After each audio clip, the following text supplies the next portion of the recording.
पाकिस्तान के तारीख में एक ऐसा मुजरिम भी था जिसको उस वक़्त की अदालत ने एक ऐसी सज़ा सुनाई कि सब हैरान रह गए। अदालत ने फैसला सुनाया कि इस मुजरिम के जिस्म के टुकड़े टुकड़े कर इसके गोश्त को तेज़ाब में हल किया जाए।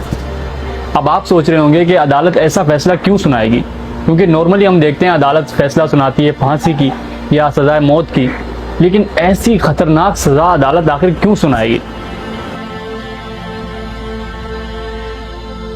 27 दिसंबर 1999 लाहौर के किसी पुलिस स्टेशन में एक लेटर और एक पैकेज किसी ने लाकर दिया और ये कन्फेस किया कि उसने 100 बच्चों का कत्ल किया है। जब पुलिस ने वो लेटर पढ़ा, उस बंदे को देखा तो उनको यकीन ही नहीं आया कि ये बंदा 100 बच्चों का कत्ल कर सकता है। उस बंदे का नाम था जावेद इकबाल। जावेद इकबाल एक शक्ल से काफ़ी शरीफ दिखने वाला शख्स था और उसके चेहरे पे हमेशा एक स्माइल रहती थी। खैर, पुलिस ने उसको बाहर निकाला और इस केस को फजूल कहकर एक्सेप्ट नहीं किया। जब पुलिस ने उसकी बात मानने से इनकार किया तो अगले दिन उसने वो सेम पैकेज और वो सेम डायरी जाकर एक अखबार को दिया। उस लेटर में उसने सब कुछ लिखा था कि उसने कितने बच्चे मारे, कब कब मारे, किस डेट को कौन सा बच्चा मारा और ईच एंड एवरीथिंग सब कुछ लिखा था। और उसने इस लेटर के आखिर में ये भी लिखा था कि अगर आपको यकीन नहीं आता मेरे बातों पे तो आप जाकर मेरे घर पे चेक कर सकते हैं। लेकिन उसने आखिर ऐसा किया क्यों? उसने 100 मासूम बच्चों को क्यों मारा? ये कहानी शुरू होती है उस वक़्त से तकरीबन 1 साल पहले। जावेद इकबाल एक काफ़ी अमीर फैमिली से बिलोंग करता था। उसका ज़ाती कारोबार था और अपना ज़ाती घर था लाहौर में, जिसमें वो अकेले रहता था। एक दिन जावेद इकबाल को लाहौर की गलियों में एक 12 साल का बच्चा मिला जिसका कोई घर बार नहीं था। वो मांग के खाना खाता था और फुटपाथ पे सोता था। जावेद इकबाल ने उसको ऑफर किया कि तुम मेरे घर के छोटे मोटे काम आगे करो, उसके बदले में तुम्हें कुछ पैसे दूंगा रिहाइश के लिए, तुम मेरे घर पे रह सकते हो और तुम्हें खाना भी दूंगा। वो लड़का मान गया, उसको और क्या चाहिए था। वो लड़का उसके घर चला गया। वो जावेद के घर के छोटे मोटे काम किया करता था और सारा दिन टीवी देखता रहता था, क्योंकि जावेद ने उसको फुल आज़ादी दिया हुआ तो कोई सख्ती नहीं करता था उसको। लेकिन जावेद इकबाल का प्लान कुछ और ही था। वो और लड़कों के तलाश में निकल गया। वो पूरे शहर में ऐसे बच्चों को ढूंढता था जिनका कोई घर बार नहीं होता था या वो बहुत ही ज़्यादा गरीब होते थे। ऐसे बच्चों को वो अपना शिकार बनाता था और उनको सेम ऑफर करता था कि मेरे घर पे काम करो और उसके बदले मैं तुम्हें रिहाइश दूंगा, खाना दूंगा, पैसे दूंगा। और बच्चे मान जाते थे। आराम आराम से जावेद इकबाल ने अपने घर में 7-8 लड़के ऐसे जमा कर लिए थे जो उसके घर के छोटे मोटे काम किया करते थे।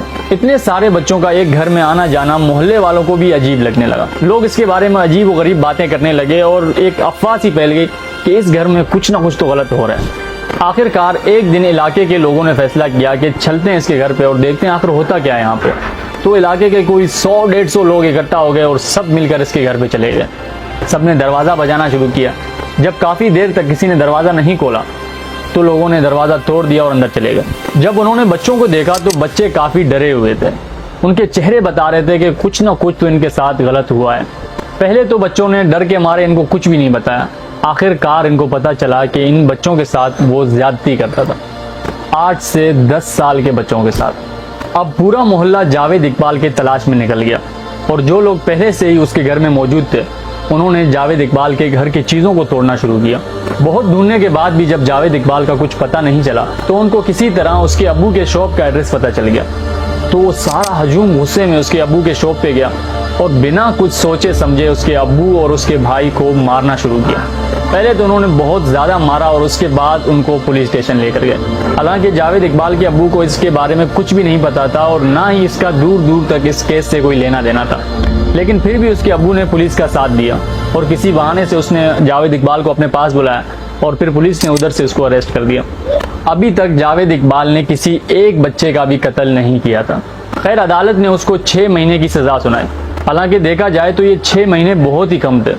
एक बंदे ने कोई 7-8 बच्चों के साथ ज्यादती किया है, उसे बस 6 महीने की सज़ा मिल रही है। 6 महीने पूरे होने के बाद जावेद इकबाल बाहर आया और लाहौर के किसी नए इलाके में उसने घर लिया और वहाँ रहने लगा।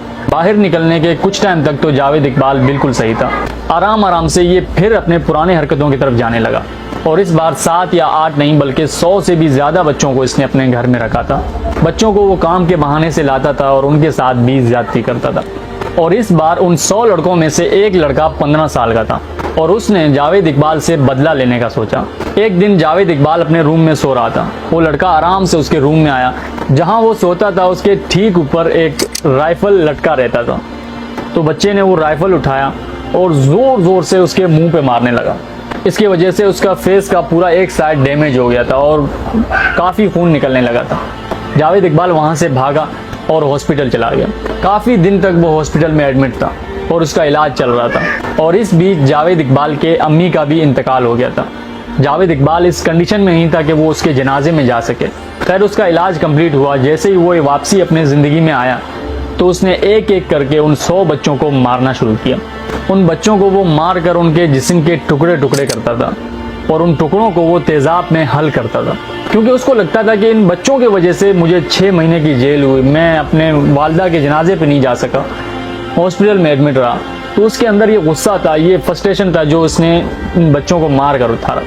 अगर जावेद इकबाल खुद जाकर अपना गुनाह कबूल नहीं करता तो शायद ही किसी को पता चलता कि उसने 100 बच्चों का कत्ल किया है। उसने खुद जाकर पुलिस स्टेशन अपना गुनाह कबूल किया। जब पुलिस वालों ने उसकी बात मानने से इनकार किया तो अगले दिन उसने वो सेम खबर जाकर एक अखबार को बताया और जैसे ही अखबार में ये खबर छपा तो मुल्क में एक हल्ला सा मच गया। लोग जावेद इकबाल को अरेस्ट करने की मांग करने लगे। जब पुलिस पे प्रेशर आया तो पूरे लाहौर की पुलिस जावेद इकबाल को ढूंढने लग गई। जब पुलिस उसे ढूंढ रही थी तो बजाय पुलिस से छुपने के उसने खुद जाकर सरेंडर किया। अब पूरा मुल्क जावेद इकबाल के केस से जुड़ चुका था और सब ये मांग कर रहे थे कि जावेद इकबाल को कड़ी से कड़ी सजा दी जाए। तो आखिरकार अदालत ने यह फैसला किया कि जो ये बच्चों के साथ किया करता था तो इसको भी सेम वही सजा मिलनी चाहिए। तो अदालत ने यह फैसला सुनाया कि इसके जिस्म के टुकड़े टुकड़े कर कर तेजाब में डाला जाए और वो तेजाब की बाल्टियां सड़क के बीच में रखा जाए ताकि लोग इससे इबरत हासिल करें। लेकिन जावेद इकबाल ने सजा मिलने से एक दिन पहले ही जेल में ही खुदकुशी कर लिया था और इस वाक़े को 21वीं सदी का सबसे खतरनाक केस माना जाता है। तो ये था मेरा एक छोटा सा वीडियो जावेद इकबाल के ऊपर। और अगर आप चाहते हैं कि इस चैनल पे ऐसी और भी वीडियोस आनी चाहिए तो आप कमेंट करके बताएं कि किस टॉपिक पे हो। और ऐसा नहीं कि व्लॉग्स नहीं आएंगे, व्लॉग्स भी आएंगे। मेरे आगे बहुत सारे प्लान्स हैं व्लॉग्स को लेकर। तो मुलाकात होगी आपसे किसी नए वीडियो में। तब तक के लिए अपना बहुत सारा ख्याल रखें। अल्लाह हाफिज़।